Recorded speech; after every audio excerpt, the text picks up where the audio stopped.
आप देख रहे हैं आपका अपना चैनल भिवानी हलचल और खबरों के संग में मैं हूं मनोज कुमार। आइए डालते हैं नजर आज के समाचारों पर।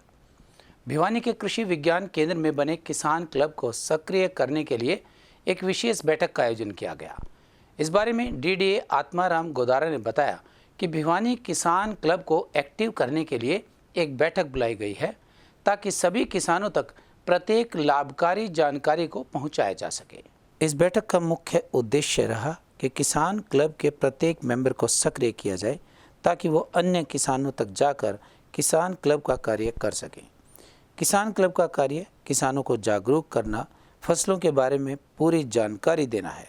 इसके अलावा जो नई नई स्कीम सरकार द्वारा लागू की जाती हैं उन सभी स्कीम्स के बारे में किसानों को बताना, किसानों की समस्याएं जैसे कि उन्हें बीज नहीं मिल रहा हो, खाद नहीं मिल रहा हो या खाद बीज के बारे में कोई भी गड़बड़ी लग रही हो या कहीं फसलों में नुकसान हो रहा हो तो किसान क्लब के मेंबर्स किसी भी अधिकारी से मिलें और कृषि विज्ञान केंद्र में जाकर अधिकारियों से या फिर डीडीओ ऑफिस में जाकर अपनी समस्याएं बताएं ताकि उनका समाधान किया जा सके।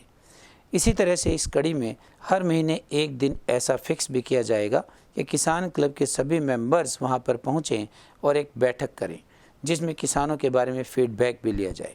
इसी उद्देश्य से आज की मीटिंग का आयोजन भी किया गया। जिला भिवानी में कृषि विज्ञान केंद्र में भिवानी जिले का जो किसान क्लब है उसकी एक मीटिंग बुलाई गई है, उसकी एक ट्रेनिंग बुलाई गई है, क्योंकि पिछले काफ़ी सालों से हमारा किसान क्लब जो बना हुआ है वो अच्छा बना हुआ है पर वो एक्टिव नहीं है, उसके मेंबर्स जो पूरा हिस्सा नहीं ले रहे। तो इसलिए सरकार के भी आदेश है कि वे किसान क्लब को एक्टिव करें और किसानों की जो भी समस्याएं होती हैं वो किसान क्लब के मेंबर्स वो आएँ।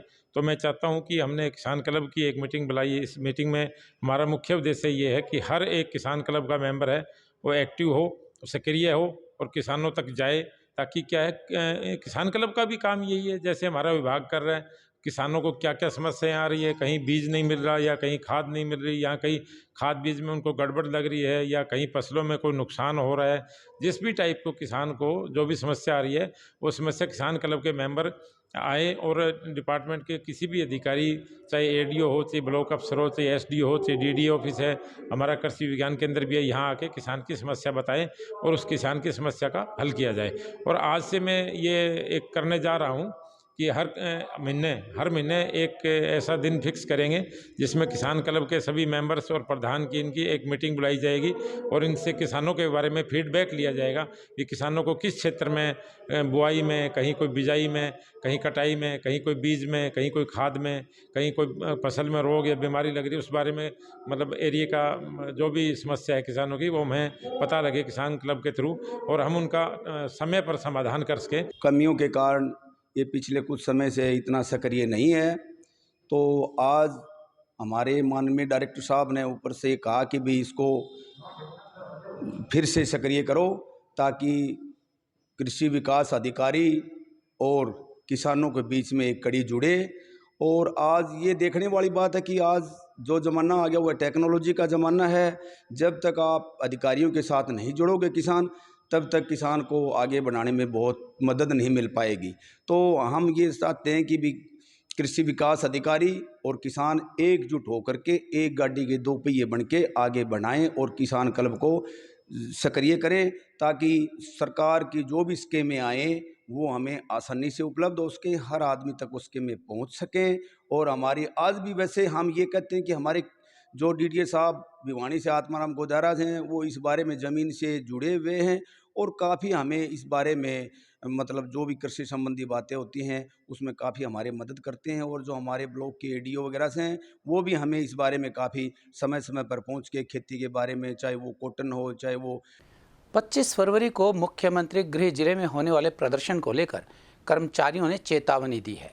इस बारे में अपनी मांगों को लेकर हरियाणा कंप्यूटर प्रोफेशनल संघ संबंधित भारतीय मजदूर संघ के बैनर तले अपना संघर्ष तेज करते हुए एक ज्ञापन भी सौंपा गया और जल्द से जल्द सहमति की मांग की गई। इसी कड़ी में मंगलवार को हरियाणा कंप्यूटर प्रोफेशनल संघ संबंधित भारतीय मजदूर संघ के बैनर तले जिला सूचना एवं प्रौद्योगिकी सोसाइटी के कर्मचारियों ने नगराधीश के माध्यम से प्रदेश के मुख्यमंत्री को एक मांग पत्र सौंपा और वर्ष 2019 में सेवा नियम लागू करने की मांग पर सहमति के तहत लागू किए जाने की मांग की। इस मौके पर हरियाणा कंप्यूटर प्रोफेशनल्स संघ के जिला प्रधान पवन कौशिक ने कहा कि 11 सितंबर 2019 को भारतीय मजदूर संघ हरियाणा के साथ मुख्यमंत्री की अध्यक्षता में बैठक हुई। DITS कर्मचारियों को सेवा नियम का लाभ दिए जाने पर सहमति बनी, लेकिन सरकार की लचर व कर्मचारी विरोधी कार्यप्रणाली के चलते कर्मचारी सेवा नियम से लाभ वंचित हैं।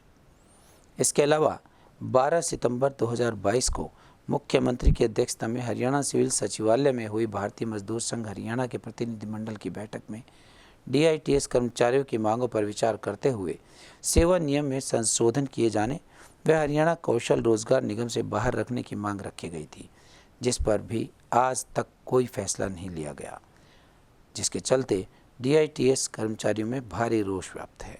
उनका कहना था कि यदि उनकी मांगें नहीं मानी गई तो वो अन्य कर्मचारी संगठनों के साथ मिलकर प्रदेश स्तर पर बड़ा आंदोलन छेड़ने का काम करेंगे। हरियाणा कंप्यूटर प्रोफेशनल संघ का जिला प्रधान, हमारा जो आंदोलन है, हमारा आंदोलन 4 फरवरी से शुरू हो गया था, जिस दौरान हमने 7 फरवरी को सभी तहसीलदारों उप तहसीलदारों को ज्ञापन दिया था। 14 फरवरी को हमने SDM साहब को ज्ञापन दिया था।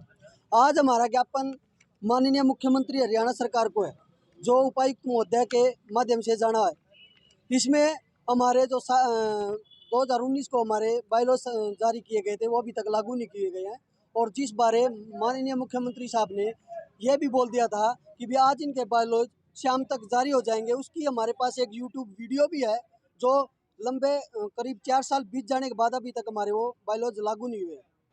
आज हमने इस विरोध में माननीय उपायुक्त महोदय को ज्ञापन दिया है। प्रदेश प्रभारी फरीदाबाद, आज ये प्रदेश के आह्वान पे जो प्रक्रिया चल रही है हमारी ज्ञापन की, आज उपायुक्त महोदय के माध्यम से यह ज्ञापन मुख्यमंत्री को जाना है, जिसमें हमारी मांगे जो कि 4 साल से लंबित है, अगर उन पर अब भी कोई सुनवाई नहीं होती तो 25 तारीख को पूरे प्रदेश का कंप्यूटर प्रोफेशनल करनाल में इकट्ठा होकर प्रदर्शन के माध्यम से उपायुक्त महोदय को ज्ञापन देगा। अगर फिर भी हमारी कोई सुनवाई नहीं होती तो उसी जगह पे हम अगले आंदोलन का आह्वान करेंगे, और जिसकी पूरी जिम्मेवारी प्रशासन और हरियाणा सरकार की होगी। फागुन माह में जहां देश भर से खाटू श्याम के भक्तों के जत्थे पदयात्रा के लिए निकल पड़ते हैं, वहीं छोटी काशी भिवानी से भी श्री श्याम खाटू मंडल के सदस्य सैकड़ों की संख्या में गाजे बाजे के साथ श्याम ध्वज एवं मोर छड़ी को लेकर गुलाब व पुष्प वर्षा के साथ रवाना हुए। छोटी काशी भिवानी नगरी में फागुन आते ही श्याम भक्तों ने श्याम ध्वज तैयार कर बाबा श्याम की खाटू नगरी में पहुंचने की तैयारी कर ली है। भिवानी के श्री श्याम खाटू मंडल के श्याम भक्तों की टोली सैकड़ों की तादाद में श्याम ध्वजा और मोर छड़ी लेकर भगत मांगेराम की अगुवाई में गाजे बाजे के साथ गुलाल व पुष्प उड़ाते हुए नाचते गाते शहर में शोभा यात्रा निकालते हुए श्याम जय घोष करते हुए डॉक्टर भंडारी की कोठी के समीप पहुँचे, जहाँ शहर की सामाजिक एवं धार्मिक संस्था श्री श्याम प्रीत मंडल द्वारा श्याम भक्तों के जत्थे का माल्यार्पण और पुष्प वर्षा कर हार्दिक स्वागत सत्कार किया गया।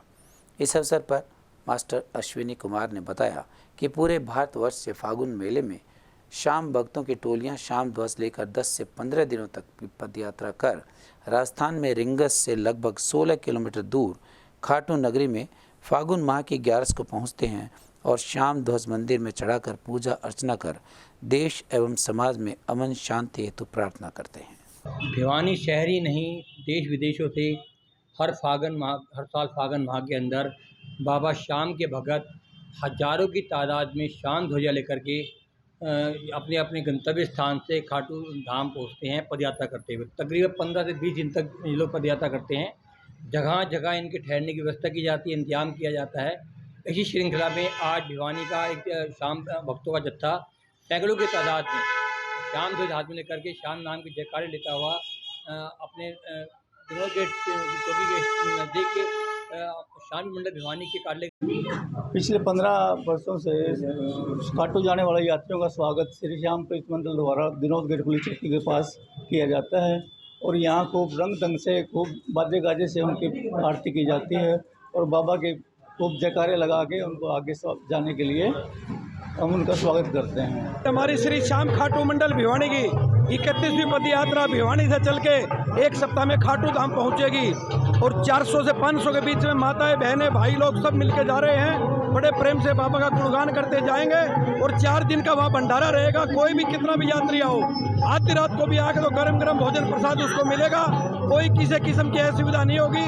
आपका श्री श्याम खाटू मंडल आपसे हाथ जोड़ के अपील करता है कि बाबा के मेले में ज़्यादा से ज़्यादा संख्या में आए। श्री श्याम खाटू मंडल भिवानी से खाटू धाम के लिए 31 मार्च की पद यात्रा भिवानी से खाटू धाम की जा रही है। श्री श्याम खाटू मंडल भिवानी के साथ सभी भक्त जा रहे हैं। बाबा के लगाते हुए जयकारे जय श्री श्याम। पूर्व में खेल मंत्री पर लगे छेड़छाड़ के आरोप मामले में जनवादी महिला समिति द्वारा गिरफ्तारी की मांग को लेकर हस्ताक्षर अभियान चलाया गया है।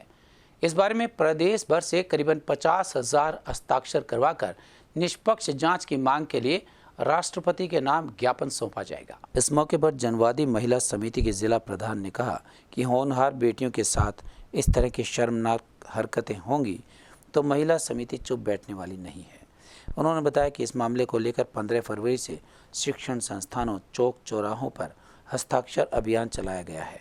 उनका कहना था कि भिवानी से 7,000 व पूरे प्रदेश से 50,000 हस्ताक्षर मामले की निष्पक्ष जांच करवाने के लिए करवाए जाएंगे और मंत्री की गिरफ्तारी को लेकर राष्ट्रपति को ज्ञापन भी सौंपा जाएगा। उनका कहना था कि मामले में जांच नहीं हुई तो जनवादी महिला समिति बड़े स्तर पर आंदोलन करेगी। देखिए, हम अगर सरकार ये बेटी बचाओ बेटी पढ़ाओ के जो अभियान चलाए हुए हैं और हमारी बेटियों के साथ इस तरह के खेल मंत्री संदीप सिंह ने अगर छेड़खानी की है तो उसकी जगह समाज के अंदर नहीं है, उसको जेल के पीछे जाना चाहिए। और जनवादी महिला समिति पूरे हरियाणा के अंदर 50,000 हस्ताक्षर करवा के राष्ट्रपति को भेजेगी। अगर इनके ऊपर छिक्का नहीं लगा तो आंदोलन और बड़ा होगा। हमारा मुख्यमंत्री अगर इसका साथ देता है मंत्री का तो कोई दो राय नहीं, मुख्यमंत्री भी जिस गांव के अंदर जिस शहर के अंदर आएगा उनका भी हम डट के विरोध करेंगे। अन्यथा समय रहते मंत्री के ऊपर कार्रवाई करे संदीप के ऊपर और उस बेटी को न्याय दे जो हमारी खेल के अंदर हमारे हरियाणा की बेटियां लगातार गोल्ड मेडल लेके हमारा नाम रोशन करी है। पूरे भारत के नक्शे के ऊपर हमारे हरियाणा का नाम है। उसके बावजूद भी हमारी लड़कियों का बढ़िया वातावरण नहीं मिल रहा, सुरक्षा नहीं मिल रही। हमारी लड़कियों की हम मांग करते हैं बढ़िया वातावरण हो लड़कियों के खेलने के लिए, बढ़िया उनके लिए सुरक्षा का प्रबंध किया जाए।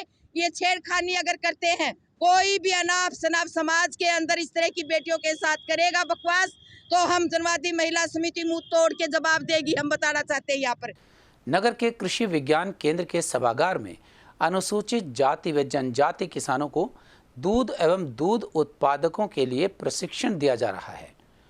इस प्रशिक्षण का मुख्य उद्देश्य दूध एवं दुग्ध उत्पादों के बाजारीकरण एवं किसानों की आय को बढ़ाने के बारे में विस्तृत जानकारी देना रहेगा। पशु विभाग बलियाली के डॉक्टर विजय संसनवाल ने बताया कि कृषि विज्ञान केंद्र में ग्रामीणों को पशुओं की देखभाल किस तरह से की जाती है, इस बारे में प्रशिक्षण दिया जा रहा है। उनका कहना था कि कृषि विज्ञान केंद्र और पशु विभाग समय समय पर ऐसी ट्रेनिंग देते रहते हैं ताकि किसान की आय दोगुनी हो सके। पशुपालन एक ऐसा आय का साधन है जो किसान फसल के साथ साथ पशुओं से भी आय ले सकता है, क्योंकि किसान के लिए खेती में इतनी आय नहीं आती, लेकिन पशुपालन से हम अपनी आय बढ़ा सकते हैं। इन्हीं सब बातों को लेकर कृषि विज्ञान केंद्र में किसानों को ट्रेनिंग दी जा रही है, जिसमें महिलाएं भी शामिल हैं। उन्हें बताया जा रहा है कि पशुओं को किस प्रकार रखना है, कैसे उनकी देखभाल करनी है, उन्हें क्या खिलाना है और दूध को किस चीज़ में उपयोग करना है, और व्यापार के बारे में भी उन्हें विस्तार से बताया गया। इस अवसर पर आए हुए किसानों ने बताया कि हम लोगों को किस प्रकार से पशुओं को रखना चाहिए, बीमारियों से किस प्रकार उन्हें बचाना चाहिए और थोड़े बहुत बीमार पशुओं को किस प्रकार ठीक करना है, इस बारे में विस्तृत जानकारी दी जा रही है। जिला विस्तार विशेषज्ञ कृषि अर्थशास्त्र और ये जो 5 दिन का प्रशिक्षण हम दे रहे हैं, अनुसूचित जाति व जनजाति के किसानों को ये प्रशिक्षण हम दे रहे हैं, युवाओं को। और इसमें हमारी जो ट्रेनिंग का मेन उद्देश्य है दुग्ध एवं दूध उत्पादन से जो प्रसंस्करण और उसके बाजारीकरण मार्केटिंग का उसमें टॉपिक हमारा है। तो इनको हम जैसे पशुओं के बारे में बताएंगे भाई विस्तार से, आप दूध से बनने वाले प्रोडक्ट जो हैं उनके बारे में भी जानकारी देंगे और उनकी मार्केटिंग कैसे करनी है, बाजारीकरण कैसे करना है, कैसे आप बेच सकते हो, उनके बारे में विस्तार से जानकारी देंगे। और हमारे बीच में डॉक्टर विजय सनवाल जी आए हुए हैं। ये डॉक्टर साहब आज इनको आइडेंटिफिकेशन ऑफ द ब्रीड, भाई किस तरह के पशु हमारे को रखने चाहिए, कौन सी नस्ल के पशु हमें रखने चाहिए ताकि हमारे दूध का भी उत्पादन बढ़े और उनकी हमारे फार्मर्स की इनकम बढ़े। इस तरह की डॉक्टर साहब हम इसमें 5 दिन के प्रशिक्षण में हमारे परीक्षार्थियों को जानकारी विस्तार से मैं डॉक्टर विजय सनवाल पशुपालन विभाग में बड़ियाली पशु चिकित्सालय में पोस्टेड हूँ और ये जो ट्रेनिंग कृषि विज्ञान केंद्र द्वारा दी जा रही है इसमें किस तरह के पशु रखने चाहिए, कैसे स्वस्थ दूध को हम अच्छे मूल्य पर बेच सकते हैं, इसके बारे में बताया जा रहा है। पशुपालन विभाग और कृषि विज्ञान केंद्र इस तरह समय समय पे ये आयोजन करते हैं, ट्रेनिंग देते हैं ताकि किसान की आय प्रधानमंत्री के अनुसार दुगनी हो सके। पशुपालन विभाग एक ऐसा है जिसमें पशु पाल कर खेती के साथ साथ हम आय को दुगनी कर सकते हैं, क्योंकि खेती तो एक लिमिटेड सोर्स रह गया है, अब उसको तो बढ़ाया नहीं जा सकता, लेकिन पशुपालन में हम इनकम को बढ़ा सकते हैं। ये हमारा 5 दिन का ट्रेनिंग चल रही है 20 तारीख से। यहाँ पर बहुत अच्छे बहुत जो हरियाणा एग्रीकल्चर डिपार्टमेंट जो हिसार से यूनिवर्सिटी से आए हुए हैं, बहुत अच्छे डॉक्टर्स हैं, हमें बहुत अच्छे जो प्रशिक्षण प्रदान किया जा रहा है। यहाँ पर पशुओं के बारे में और अच्छी फसलों के बारे में कितनी कैसे हम लागत बढ़ा सकते हैं, पशुओं की देखभाल कैसे कर सकते हैं, इस बारे में हमें बताया जा रहा है। मेरा नाम मीनाक्षी है और मैं पिटौदी क्लास से हूँ। यहाँ पर पशुओं के बारे में बताया जा रहा है कि किसान भाई किस प्रकार से पशुपालन करके अपनी आय को बढ़ा सकते हैं। यहाँ पर प्रशिक्षण दिया जा रहा है कि हम दूध से बनने वाले पदार्थों की मार्केटिंग किस प्रकार कर सकते हैं। हमें यहाँ पर बहुत ही चीज़ों को सीखने को मिला है और पशुओं को किस प्रकार का संतुलित आहार डालना चाहिए, इस बारे में भी हमें जानकारी दी गई। स्थानीय बीटीएम चौक स्थित बिजली घर में अनुसूचित जाति यूनियन ने अपनी मांगों को लेकर एक बैठक का आयोजन किया। इस बैठक में कर्मचारियों ने अपनी मांगों पर चर्चा की और उन्हें जल्द से जल्द पूरा करने की मांग करते हुए पूरा न होने पर आंदोलन तेज करने की बात कही। इस बारे में जब बैठक के प्रधान सुभाष से बातचीत की गई तो उन्होंने बताया कि जो हमारी यूनियन के पदाधिकारी थे उनके गलत तरीके से स्थानांतरण कर दिए गए हैं। उनकी मांग है कि उन्हें भिवानी सर्कल पर वापस लाया जाए, उनका प्रमोशन किया जाए, कच्चे कर्मचारियों को पक्का किया जाए, पे ग्रेड बढ़ाया जाए। ऐसी अनेक मांगों को लेकर आज अनुसूचित जाति यूनियन ने बिजली घर के मुख्यालय पर नारेबाजी करते हुए अपना रोष व्यक्त किया और कहा कि अगर विभाग द्वारा इनकी मांगें नहीं मानी गई तो जल्द ही एक बड़ा आंदोलन किया जाएगा, जिसकी जिम्मेवारी जिला प्रशासन विभाग की हो। एससीबीसी एम्प्लॉयज यूनियन की और ये हमारी मासिक मीटिंग होती रहती है, लेकिन इस मीटिंग के कुछ खास मुद्दे हैं कि लास्ट टाइम लाइनमैन से फोरमैन के तबादले किए गए। हमारे सारे के सारे हमारे कर्मचारी जो यूनियन को चलाने वाले पदाधिकारी साथी थे वो सारे के सारे फरीदाबाद लगा दिए एक चाल के तहत। हमारा मैनेजमेंट से ये गुजारिश है कि जो हमारे शेड्यूल कास्ट और बैकवर्ड क्लास के जो भी कर्मचारी हैं सबकी सीनियरिटी को दुरुस्त किया जाए। अगर इन कर्मचारियों की सीनियरिटी दुरुस्त होती तो इनकी आज से लगभग 3 से 4 साल पहले प्रमोशन हो चुकी होती और 3 से 4 साल पहले अगर प्रमोशन होती तो भिवानी में सीटें वैकेंट होती और ये सारे के सारे कर्मचारी साथी भिवानी में ही पोस्टेड होते। इनका हमारे जो कर्मचारी साथी इनके साथ दुर्व्यवहार करके दोहरा नुकसान किया जा रहा है। एक तो इनकी प्रमोशन लेट की जा रही है और प्रमोशन लेट होने के बाद इनको दूर दूर फेंका जा रहा है जैसे ये पाकिस्तानी हो। हमारे साथ ऐसा व्यवहार किया जा रहा है निगम मैनेजमेंट। जनरल हाउस की भिवानी सर्कल की एससीबीसी यूनियन की जनरल मीटिंग है और इस मीटिंग में हम सभी साथी ये रोष प्रकट कर रहे हैं कि जो हमारे साथी गलत सीनियरिटी के बेस पे जिनकी बहुत डिले प्रमोशन हुई और उसका साथ साथ ये भी नुकसान हुआ कि उनको अदर सर्कल में जैसे फरीदाबाद या दूर दूर जगह उनकी ट्रांसफ़र कर दी गई। इस ट्रांसफ़र से उन हमारे साथियों ने क्या क्या परेशानियां झेली हैं वो हम जानते हैं। तो हम इस निगम मैनेजमेंट से ये मांग करते हैं कि हमारे साथियों को जल्द से जल्द वापस भिवानी सर्कल में ट्रांसफ़र किया जाए और UHBN के आधार पर हमारी सीनियरिटी फिक्स की जाए। हरियाणा में 3 पावर यूटिलिटी हैं 4 पावर यूटिलिटी हैं। 3 पावर यूटिलिटी में सीनियरिटी अलग हिसाब से दी जाती है। दक्षिणी हरियाणा बिजली वितरण में अलग तरह से सीनियरिटी दी जाती है। गांव नीवड़ीवाली में आयोजित फुटबॉल प्रतियोगिता का समापन एक कड़े मुकाबले के साथ हुआ। इस प्रतियोगिता में गांव बादली ने प्रथम स्थान व जींद की टीम ने द्वितीय स्थान प्राप्त किया। वहीं फुटबॉल कमेटी की ओर से प्रथम स्थान प्राप्त करने वाली टीम को 71,000 व द्वितीय स्थान प्राप्त करने वाली टीम को 51,000 की राशि देकर सम्मानित किया गया। खेल कमेटी के सदस्य नीवड़ीवाली निवासी धर्मराज ने बताया कि खेलों को बढ़ावा देने के लिए और युवाओं को नशे से दूर रखने के लिए ग्राम पंचायत नीवड़ीवाली की तरफ से 4 दिवसीय फुटबॉल मैच प्रतियोगिता का आयोजन करवाया गया। इस प्रतियोगिता में हरियाणा भर से 28 टीम्स ने हिस्सा लिया। प्रतियोगिता के आखिरी दिन मुकाबला जींद व बादली के बीच हुआ। फाइनल मुकाबले में कोई भी टीम गोल नहीं कर पाई। टीमों के बीच पेनल्टी शूट आउट हुआ, जिसमें बादली गांव की टीम ने जींद टीम को 3 गोल से हरा दिया। समापन समारोह अंतर्राष्ट्रीय मुक्केबाज पूजा बोहरा और जिला पार्षद अभिषेक पहाड़ी मुख्य अतिथि के तौर पर पहुंचे और खिलाड़ियों को ट्रॉफी और इनामी राशि देकर सम्मानित किया।